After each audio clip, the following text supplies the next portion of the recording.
नमस्कार मंडळी, मी सचा। आज मग मी घुशाला घेतला आणि निघालो। आज मला मोठ्या माड्यावरून वर्धा नदीवर जायचं होतं, कारण आज पाहुणे येणार होते, वैष्णवी आणि जावई आणि त्यांची पूर्ण फॅमिली। म्हणून त्यांच्यासाठी फ्रेश नदीची मच्छी घ्यायला निघालो होतो। वर्धा नदीच्या काठावर फ्रेश नदीच्या म्हणजे मच्छीवाले भेटते। हा आहे नवीन मार्डा आणि याच्या समोर आहे मार्डा म्हणजे मोठा मार्डा। याच्या मग थोडा समोर गेलो आणि आलो गावात। मंदिराच्या मागून नदीकडे जाण्याचा रस्ता होता। हा रस्त्याने समोर जायचं आणि ते इथं घाटावरून थोडं बरोबर उतरा लागते, कारण नजरअटी दुर्घटना घटीवाला सीन आहे। मग मी नदीवर आलो आणि तिथं थोडं नदीचं शूट करायला लागलं होतं, कारण आजचा व्ह्यू बहुत खतरनाक दिसत होता मला।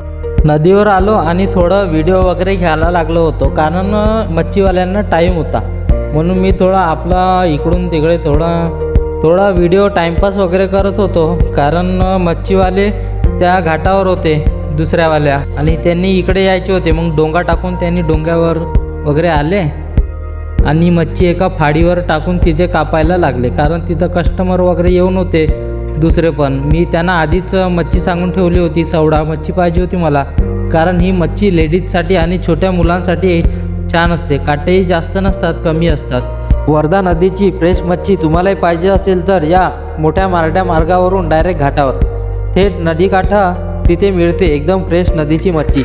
घ्या, शिजवा आणि मनसोक्त एन्जॉय करा, कारण मंडळी तलावाची मच्छी आणि नदीची मच्छी यामध्ये खूप फरक असतो आणि नदीची फ्रेश मच्छी खाण्यात मजाही काही वेगळीच असते।